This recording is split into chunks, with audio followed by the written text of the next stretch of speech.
हैदर, किस तरह की तस्वीर है और क्या इनिशिएटिव्स गवर्नमेंट की तरफ से लिए जा रहे हैं? क्योंकि दिल्ली में सड़कों पर पानी का छिड़काव शुरू हो चुका है, लेकिन क्या गाजियाबाद में भी ऐसा ही इनिशिएटिव देखने को मिल रहा है क्या?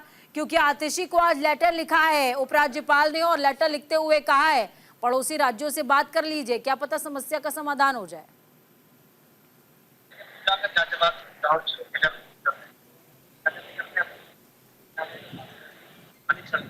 या डस्टिंग वाली जो मशीन होती है उनके पास, जिससे रोड पर डस्ट जो होती है उसको उठाने के लिए, वो काम तो लगातार जारी है। लेकिन इसके अलावा बहुत सारे काम ऐसे हैं जो प्रशासनिक अधिकारियों को धरातल पर उतर के करने पड़ेंगे। अब जैसे कि ग्रेड 2 लागू हुआ है, उसके बाद से जो नियम एनसीआर के अंदर लागू होने चाहिए उस तरीके से गाजियाबाद में वो नियम लागू नहीं किए गए हैं। निर्माण कार्य लगातार जारी है, खासकर भी नगर निगम या इसके अलावा आवास विकास की जो कूड़ा उठाने वाली गाड़ियां हैं, वो खासकर डीजल वाहन है, वो बहुत ज्यादा पुराने हैं, जिसकी वजह से भी जो प्रदूषण है वो ज्यादा फैलता है। इसके अलावा अगर हम बात करते हैं बच्चों को स्कूल से लाने वाली जो वाहन है वो भी डीजल वाहन है, खासकर भी रोड पर जाम है, इसकी वजह से ही प्रदूषण होता है। इसके लिए भी कोई गाइडलाइन अभी तक जारी नहीं की गई है। तो ऐसे में प्रशासनिक अधिकारियों को धरातल पर उतरना पड़ेगा, क्योंकि इससे पहले हालत अब भी गंभीर है, क्योंकि जो लोग हैं लगातार दमे के जो मरीज है उनकी संख्या लगातार बढ़ रही है। अस्पतालों में वो रुक कर रहे हैं, जो सरकारी अस्पताल है गाजियाबाद के वो लगातार उन पर बढ़ोतरी हो रही है मरीजों की।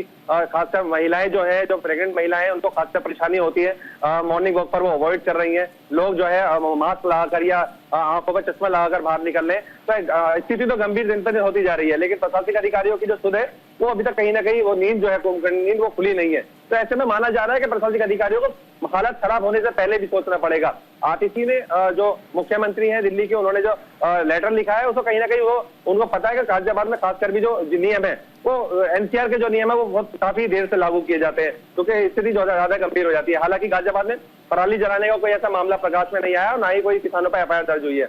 तो ऐसे में और जो राज्य है और जो खासकर भी शहर है, वहाँ पराली जलाने से भी एनसीआर के अंदर प्रदूषण फैलता है। हालांकि प्रशासनिक अधिकारी जो है पुलिस प्रशासन की तरफ से अवैध पटाखों की फैक्ट्री में भी रोक लगाई जा रही है, उन पर लगातार कार्रवाई की जा रही है। लेकिन ऐसे में हालांकि अब भी बाजार में जो आतिशबाजी का सामान है वो अवेलेबल है। खासकर भी पुलिस प्रशासन की तरफ से अगर बात करें, ट्रैफिक पुलिस की तरफ से बात करें, तो उन्होंने कोई एडवाइजरी जारी नहीं की है, क्योंकि रोड पर लगातार जाम लगा हुआ है, जिससे भी गंभीर समस्या पैदा हो रही है। और डॉक्टरों ने खासकर भी गाइडलाइन जारी की है, और खासकर भी स्कूल प्रशासनिक अधिकारी की तरफ से स्कूल की तरफ से कोई गाइडलाइन नहीं दी गई है। छोटे बच्चे हैं जो सुबह सुबह स्कूल जाते हैं वो खासकर भी प्रभावित होते हैं, और यही वजह है कि छोटे बच्चे खासकर भी जो नजला जुकाम खांसी बुखार है उसके प्रकोप को झेल रहे हैं। जी पूजा। बिल्कुल हैदर, आपका रुख मैं वापस से करूंगी। इस बीच देखिए भावना से सौदिया हमारे साथ ग्राउंड जीरो से जुड़ी हुई हैं। भावना, दिल्ली में इनिशिएटिव्स तमाम लिए जाते हैं, लेकिन उपराज्यपाल वीके सक्सेना का कहना है कि 74% तो स्थानीय रीजंस हैं जिसकी वजह से दिल्ली में प्रदूषण बढ़ रहा है और इसको कंट्रोल किया जा सकता है अगर सरकार चाहे तो। इस बात में कितनी सच्चाई है, और सच्चाई अगर है तो सरकार क्या कर रही है? जी देखिए पूजा, मैं आपको बता दूं कि दिल्ली में AQI लेवल जो है वो बेहद ही गंभीर श्रेणी में पहुंचा गया है। तमाम जगहों पर जो AQI लेवल है वो 350 के पार दर्ज किया जा रहा है। दिल्ली सरकार ने विंटर एक्शन प्लान तैयार करा, उस प्लान के तहत दिल्ली सरकार कहीं ना कहीं काम भी करती हुई नजर आ रही है। ग्रैब 1 ग्रैब 2 भी लागू किया गया, लेकिन अगर देखा जाए जिस तरीके से दिल्ली के उपराज्यपाल ने कहा, कहीं ना कहीं दिल्ली की जनता को भी ये चीज़ समझनी होगी। क्योंकि मैं आपको तस्वीरें साझा कराना चाहूँगी, आप देख सकते हैं तस्वीरों में कि किस तरीके से अगर रोडों की स्थिति देखी जाए, जहाँ एक तरफ पॉल्यूशन बढ़ रहा है, दिल्ली सरकार लगातार पब्लिक ट्रांसपोर्ट इस्तेमाल करने की बात तो कर रही है, लेकिन कहीं ना कहीं दिल्ली वाले उस चीज़ को समझते हुए नजर नहीं आ रहे हैं। देख सकते हैं कितनी भारी संख्या में दिल्ली की सड़कों पर वाहन उतरे हुए हैं, जिसमें से डीजल वाहन भी है, पेट्रोल वाहन भी है। डीजल वाहन जो पूरी तरीके से बैन है, कहीं ना कहीं वो भी अभी भी दिल्ली की सड़कों पर देखने को मिल रहे हैं। कहीं ना कहीं ये कहा जा सकता है कि दिल्ली सरकार तो इनिशिएटिव ले रही है, लेकिन जो प्रशासन है, जो प्रशासन को कार्रवाई करनी चाहिए, जो नियमों का उल्लंघन कर रहा है, कहीं ना कहीं भावना, एक सवाल मेरा और रहेगा आपसे। दिल्ली गवर्नमेंट की तरफ से जब इनिशिएटिव्स लेने की स्टार्टिंग की गई थी, उस दौरान ऑड इवन को लागू किया गया था।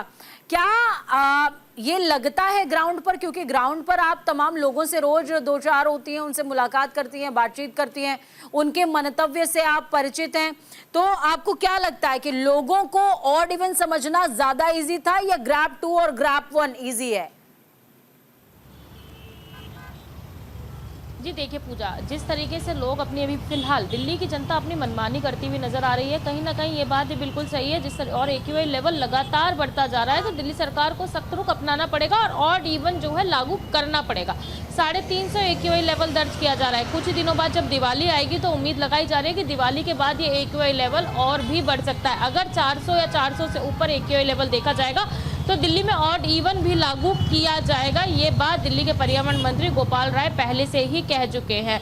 तो कहीं ना कहीं दिल्ली वालों को समझना होगा, क्योंकि ऑड इवन के समय देखा जाता है अनिमल लोगों को परेशानियों का सामना करना पड़ता है, और ऑड इवन में जिस तरीके के नियमों का पालन लोगों को करना पड़ेगा, कहीं ना कहीं अगर दिल्ली की जनता उसको अभी से ही पालन करते हुए नजर आए तो शायद ऑड इवन से दिल्ली की जनता बच सकती है। वहीं पड़ोसी राज्यों की बात रही तो जिस तरीके से दिल्ली के उपराज्यपाल ने लिखा कि पड़ोसी राज्यों का सहयोग ले दिल्ली के मुख्यमंत्री, तो कहीं ना कहीं शुरुआत से ही जब विंटर एक्शन प्लान तैयार किया जाता है और जैसे जैसे दिल्ली में प्रदूषण का स्तर बढ़ता है तो दिल्ली सरकार लगातार केंद्र सरकार और पड़ोसी राज्यों से मदद मांगती है और चिट्ठियां भी लिख चुकी हैं, लेकिन किसी भी तरीके का कोई खासा रिस्पॉन्स पड़ोसी राज्यों से मिलता हुआ नजर नहीं आ रहा है। बिल्कुल भावना, आप देखिए पड़ोसी राज्यों का जिक्र कर रही हैं, तो हमारे पड़ोस में हैदर मौजूद हैं। भले ही विंडो चेंज हो उनकी, लेकिन राज्य भी बदला हुआ है हैदर का। हैदर, एक कहावत है, धीरे धीरे रे मना धीरे सब कुछ होए और माली सींचे 100 घड़ा ऋतु आवत फल होए। लेकिन सरकारों का काम कुछ ऐसा है कि ऋतु जब आ जाती है तब वो बीज डालना शुरू करते हैं और चाहते हैं कि अभी फल भी वो खा लें। तो ऐसा तो संभव नहीं हो सकता।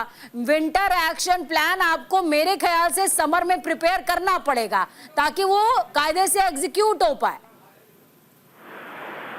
देखिए, बिल्कुल सही कहा पूजा आपने। जिस तरीके से रूल दिल्ली के अंदर बनाए जाते हैं वो रूल खासकर भी गाजियाबाद जैसे शहरों में, क्योंकि दिल्ली एनसीआर का एरिया पूरा गाजियाबाद है, गाजियाबाद इसमें आता है, लेकिन गाजियाबाद में उस तरीके से रूल फॉलो नहीं किए जाते हैं, खासकर प्रशासनिक अधिकारियों की तरफ से भी। हालांकि ऑड इवन की अगर हम मेरी सहयोगी भी बात कर रही थी, ऑड इवन की अगर जब भी दिल्ली के अंदर हुआ तो आज तक गाजियाबाद में लागू नहीं किया गया। इसका एक बहुत बड़ा उदाहरण यही है क्योंकि दिल्ली में जो रूल होते हैं, जो बनाए जाते हैं, वो गाजियाबाद में खासकर भी धरातल पर वो धाराशायी होते हैं।